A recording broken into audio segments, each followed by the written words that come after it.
The password, it is gonna be secret sauce. Okay, and you're gonna notice that this has been recorded automatically in the Playwright Inspector, and that's amazing. And then I can continue with the next step, right? The line number 17. And you can see that now when I try to perform a click, there is a lot of stuff happening. It is waiting, it is attempting the click action, it is waiting the element to be visible, and it is actually scrolling into view if it is needed.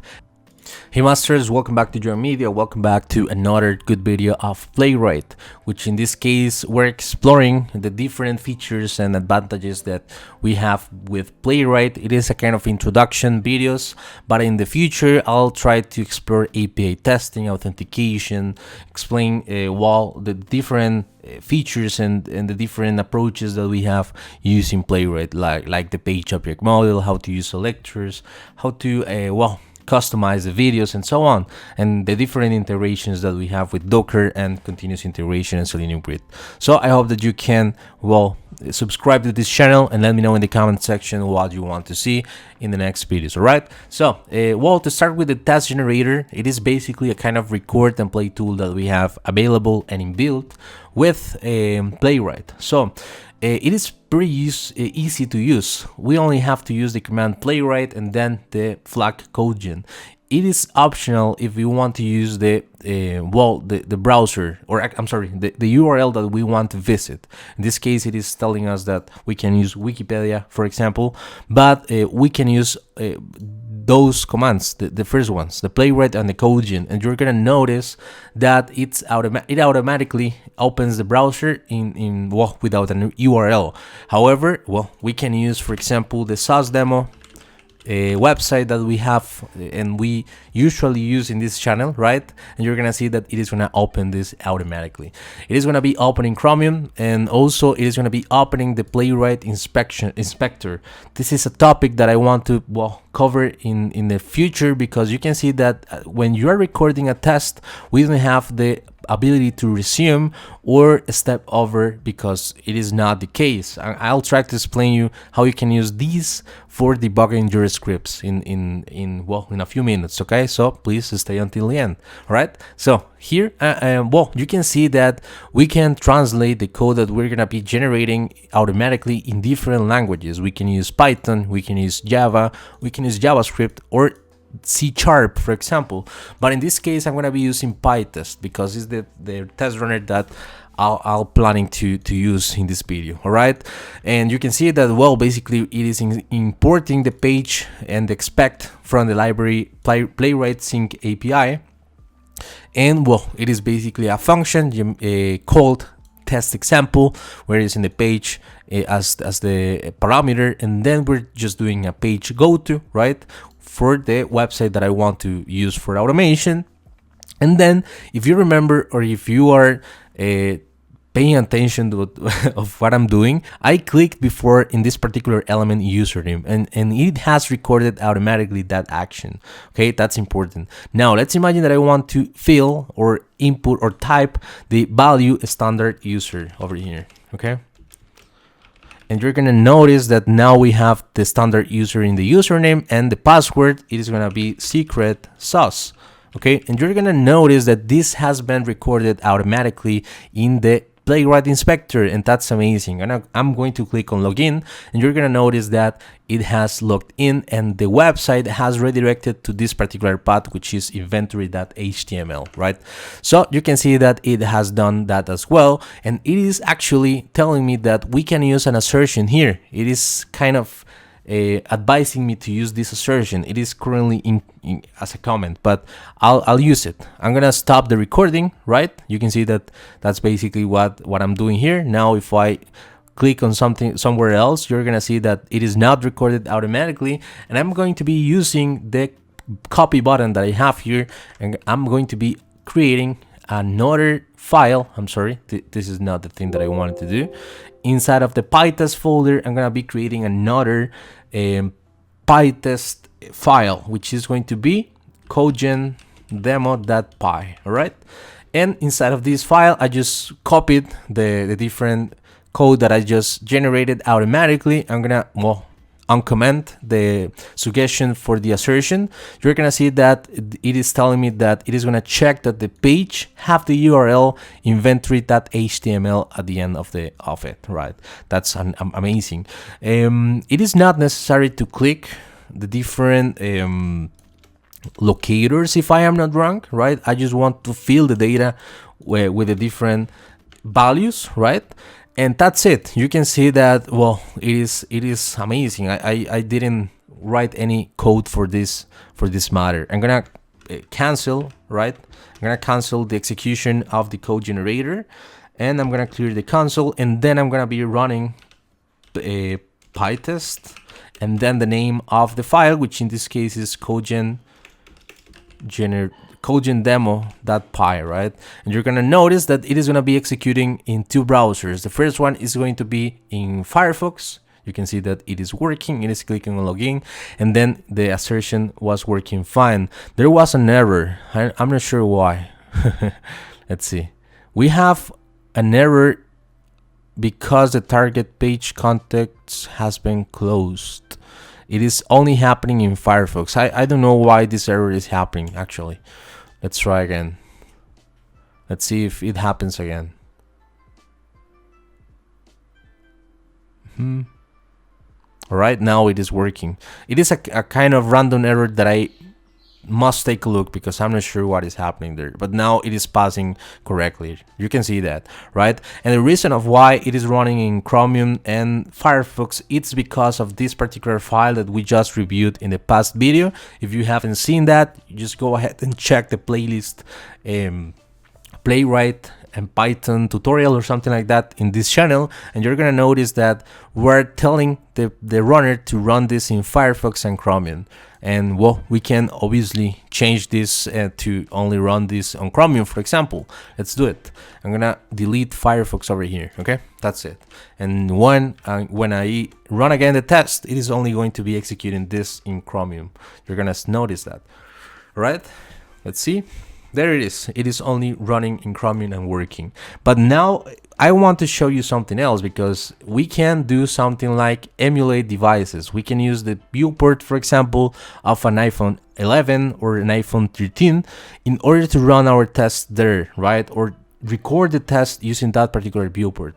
Okay, so I'm gonna do it. I'm gonna use the command playwright codegen, but in well, actually before the saucedemo.com, I'm gonna be using the command device. Okay, and then using an equal, I need to specify as a string the device that I want to emulate. In this case, it's gonna be the iPhone 13. Okay, and you can see that it's not working because it doesn't exist, and it is because iPhone. Let's see what I. All right, I need the P in uppercase here. I'm sorry, guys. But now you're gonna see that it is gonna be opening the WebKit, right? And this is the viewport for the iPhone 13. That's amazing. Now, well, I can do the same stuff here. I can get and fill the data, right? But you're gonna notice a difference because, for example, in PyTest, we're gonna be using a feature, an annotation, right? That it is gonna help us to change the context arguments. And you're gonna see that we're gonna be using the playwright.device command in order to run this in iPhone 13. And that's basically the only change. It is important to mention that this particular function or annotation, it is not gonna be working with Firefox at this moment that I'm recording the video, because the function is mobile, is not working correctly in Python. But as you can see, the rest of the code is just the same. We're just using a feature here to well, scope the session and change the context arguments that we want to use. All right, I just wanted to tell you that because it is important, and you have that particular option to run your test using, well, an emulate kind of viewport, right?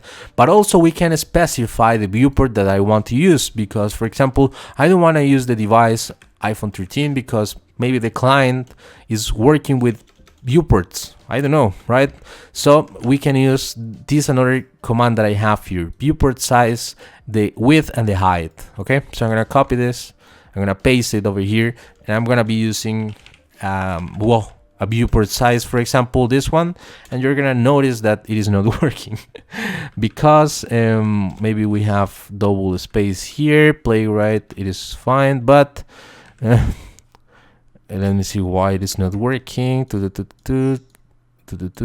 Viewport size should work.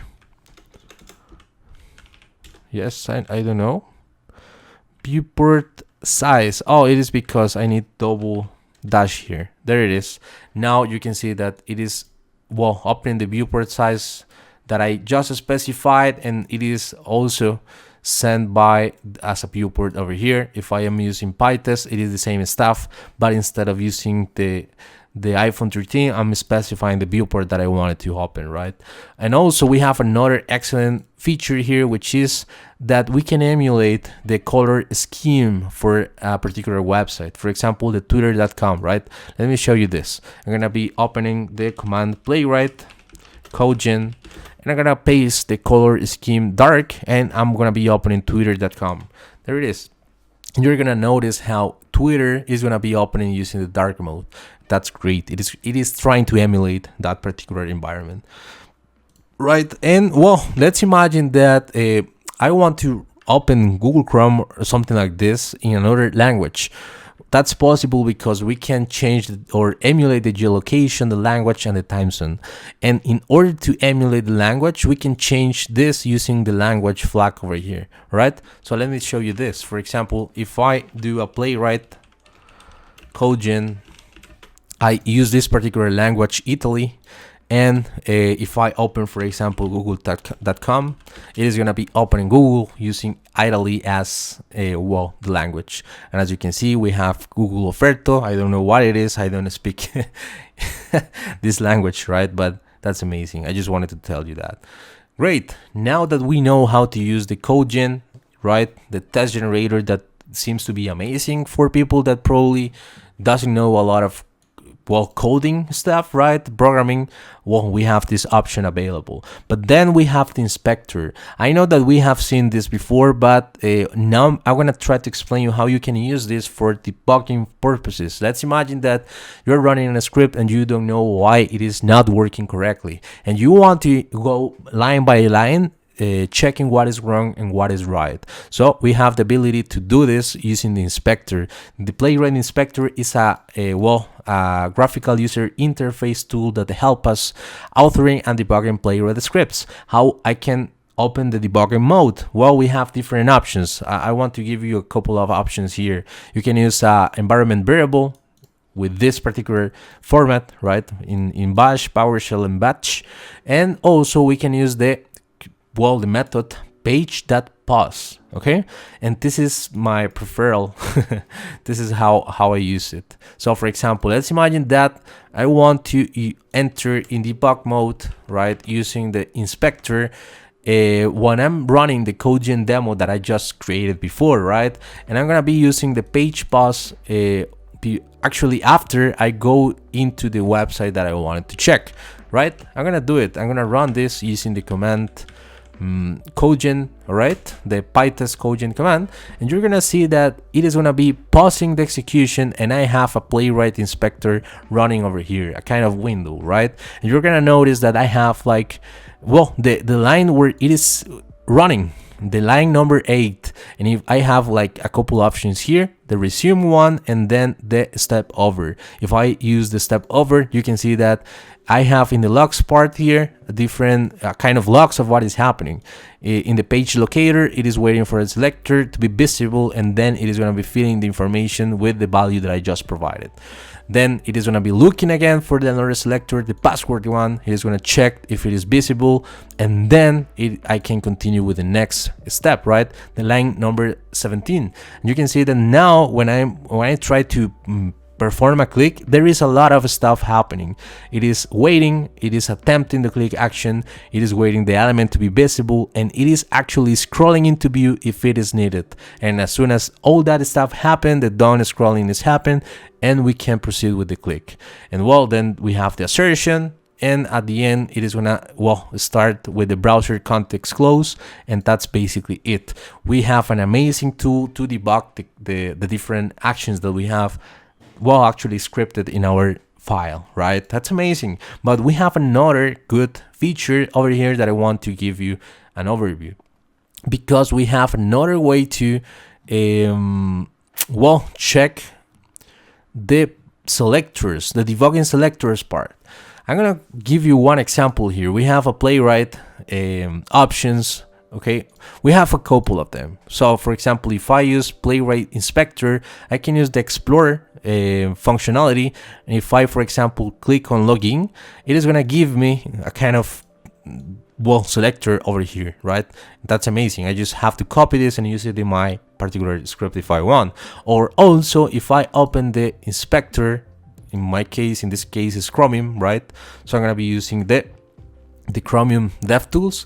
I can use a Playwright function here that is inbuilt, and if I can go and look for the selectors that I want, for example, let's imagine that I want to check the input, you're gonna notice that it is telling me that there is an input, but well, I know that there are 3 inputs and I want to get the collection, so I can use a double $sign in order to get the collection of elements that I have here. And as you can see, we have like 3 options in the kind of array of elements, and I can go through them, right? We have another excellent functionality here, which is inspector. Let me see. Yeah, inspect, that's the word. Inspect, right? And you're gonna see that as soon as I click on this, it is gonna, well, actually drive me to the element that I just wanted to check using the inspect command over here. So I just wanted to give you a brief overview of these amazing features. Well, you already know how to record the scripts, but you can use the inspector to debug your scripts with an amazing, well, facility, right? It's so easy. And also you can use the trace viewer, right? If you remember this, well, we understood how to use the trace viewer to debug the scripts when they were run, and we have screenshots and so on. So we have like 2 options to debug the scripts, very easy. I just wanted to give you this introduction. Please let me know in the comment sections, if you like this video. Please let me know any suggestion, and I'll be more than happy to learn from you as well. So thank you very much, guys. See you in the next one, and take care. Bye bye.